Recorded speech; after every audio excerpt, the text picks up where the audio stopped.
Hello friends, mango tango festival ఇది ఎక్కడ అనుకుంటున్నారా?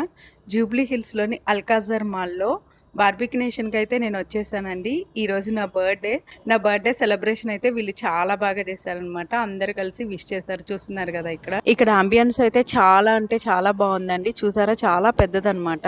ఇదైతే మెనూ అండి. మెనూలో ఉన్న ఐటమ్స్ అన్ని కవర్ చేసాం. ఫస్ట్ స్టార్టర్ తోటి అయితే స్టార్ట్ చేశాను. ఇదైతే మ్యాంగో పానీపూరి ఫస్ట్ టైం నేను టేస్ట్ చేశాను అనమాట. చాలా బాగుంది. నెక్స్ట్ ఫ్రైడ్ కార్న్ టేస్ట్ చేశాను. ఇదైతే చాలా బాగుంది. ఇక్కడ వెజిటేరియన్స్ కి వెజ్ ఐటమ్స్, నాన్ వెజిటేరియన్స్ కి నాన్ వెజ్ ఐటమ్స్ రెండు అయితే అవైలబుల్ ఉన్నాయి. నెక్స్ట్ బఫే గురించి మాట్లాడితే ఇక్కడైతే చాలా ఐటమ్స్ ఉన్నాయి అనమాట. మనమే సెల్ఫ్ సర్వీస్ చేసుకొని మనకి ఇష్టమైన ఐటమ్స్ అన్ని లాగిచ్చేయచ్చు అనమాట. చూసారు కదా, ఇక్కడ చాలా ఐటమ్స్ ఉన్నాయి. Soups, desserts, noodles, pasta, salads, all types of biryanis కూడా అవైలబుల్ గా ఉన్నాయి. అయితే ఇంకెందుకు ఆలస్యం, మీరు మీ ఫ్రెండ్స్ అండ్ ఫ్యామిలీస్ తోటి మీ దగ్గర ఉన్న బార్బిక్యునేషన్ కి ముందుగానే ఆన్లైన్ లో బుక్ చేసుకొని ఎంజాయ్ చేయండి. థ్యాంక్